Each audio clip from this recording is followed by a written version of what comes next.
I went. I got, it's been almost 5 years ago I got shot with a shotgun through the face.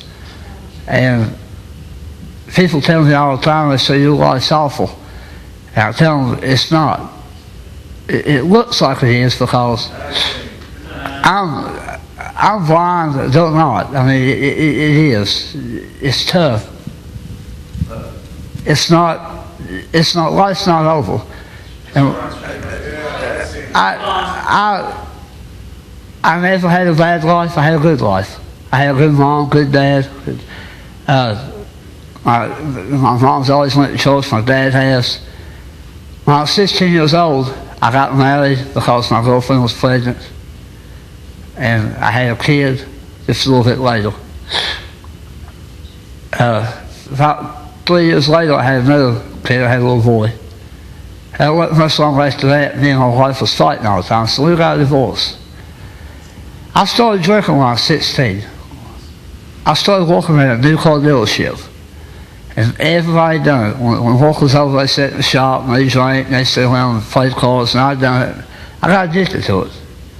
I mean, I didn't drink a 12-pack of beer and say, that's good enough.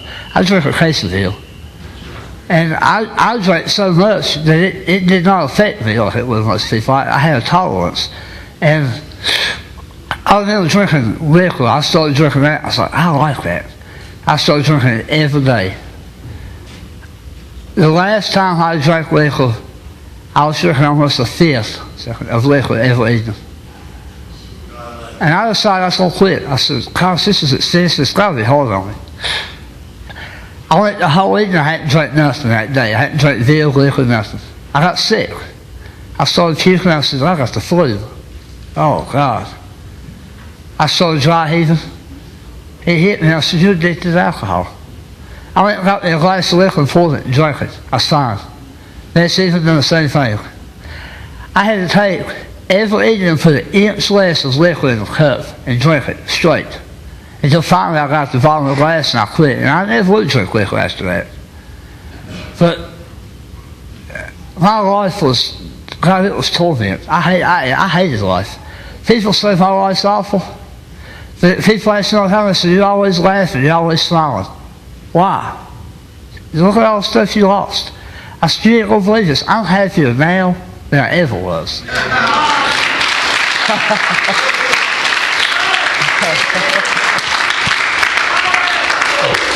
I mean,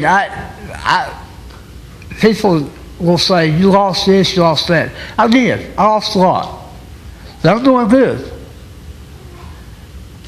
I was in that hospital, and they told my mom and dad, they said, we're going to release him. They said, but you have to have a skilled unit. They said, why? Because he's not going to walk, talk, eat. Basically, he's going to be a vegetable. At that time, I had a feeding tube here, and that's how I ate. It was, my mom said, no, that's not it. They said, he'll be fine. They said, he's not. A week later, I was walking and talking.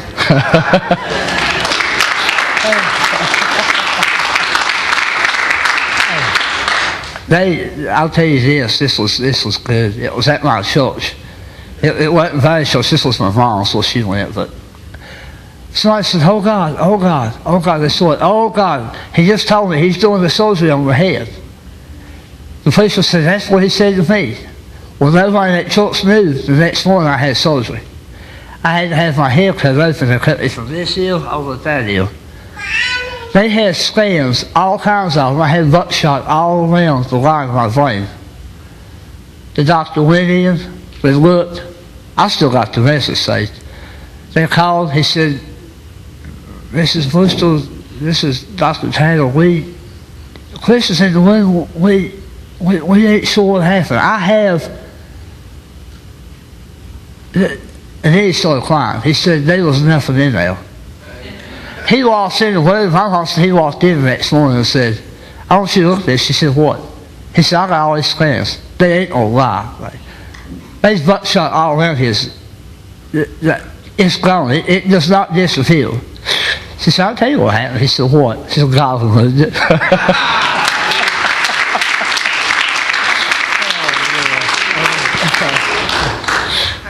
But and people tell me all the time, they say, I hate that happened. I hate you got shot. That almost kills you.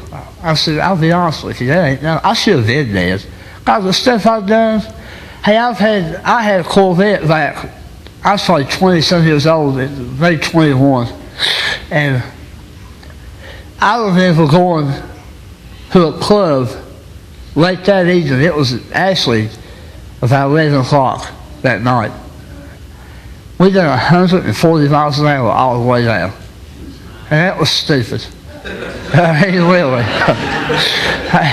I've been in Corvettes, never got hurt. I was in a Camaro with a guy here, the telephone pole didn't get a splash on me. Was in a truck, they flipped over a mountain and went to a football field. Didn't really hurt. I walked home probably 20 miles. I mean, it's just unreal how something will change you. People believe that life's over, it's not. And the doctors say when people go blind, they fight you. When you get near them, they hit you. Because they ain't sure who you are, they're afraid. They say, he's not like that. I ain't never been afraid of it. And they asked me, they said, with my mom, she already knew, and I told her, she saw clowns, so I shut my mouth. She said, when you was in the hospital, you could see. I said, I ain't never said that because I didn't want to hurt your feelings. She said, yeah, I could. She said, because your dad was sitting in a chair, he wasn't talking, you was laying in the bed, you looked at it, asked you to help you. And said, also said, she said she was writing on a piece of paper. And said, she was just sitting there writing, hadn't said nothing. I said, you looked at her. And she said, you didn't even know she's in the room. And you asked her to help you. And she said, how can you prove you could see? I started telling her what the room looked like. I told her what color the walls was, what the nurses looked like. Then she started crying, so I shut my mouth. She said, they told me you was blind. God, they took you out. She said, you want to visit that doctor? I said, I ain't want to visit him. I said, hell.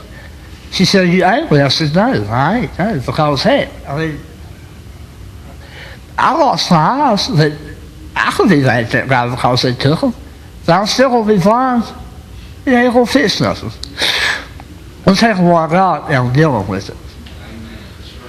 I'll tell you what, I've lost a lot. But in spite of all that's happened to me, God, it's like when I was married and I only had a little girl out and I hadn't had my little boy yet, I was a good dad. I went home every evening, I walked. I got home, I played with my little girl. I put her to sleep, I rode the back. I'd help her with the stuff she was doing. When I got a divorce, I ain't gonna lie, I was an awful dad. I've never done nothing with my kids. Because I was always sitting with a beer bottle or a glass of liquor in my hands. And my little girl called and said, Daddy, will you like to see me? Yeah, a little bit. Never went. And I used to get awake in the morning. It would be early. As soon as I got awake, I'd walk the refrigerator, be a beer, open it, and drink it. I'd grab another Bud Light, take it, get in the shower and cut it on, and stand with the water running over me and drink it. I was bad. I drank all through the day. I walked at my dad. My dad owns the car lot, and I walked out. I drank out. He never knew it. But I would sit there and drink when he wasn't looking. And I was like, heck, I want to stay away from it because I don't want to smell it, because I could drink it and not act like it. I mean, it didn't affect me like it was supposed to if I didn't get staggered, sloppy drunk. But honestly, if I could change it, sure I wouldn't. Because my kids moved, and my ex-wife got remarried. She was in California. They're only here in the summertime for Christmas. But when my kids were here, I went from every day, the whole time we were here. I take my little girl to walk with me. And I'm a whole lot better father. I mean, God, that's what my daughter said. She said, Daddy, I wish you never got shot, but wow, you spent a lot of time with me. I said, yeah. I said, yeah. I said, I wish I would be like this. Well, I wish you could have got like that and not got shot. I said, yeah. It ain't a big deal. The fact is people say that life can't be no worse. It could be. People say, how can we live all your whole life because everybody else does?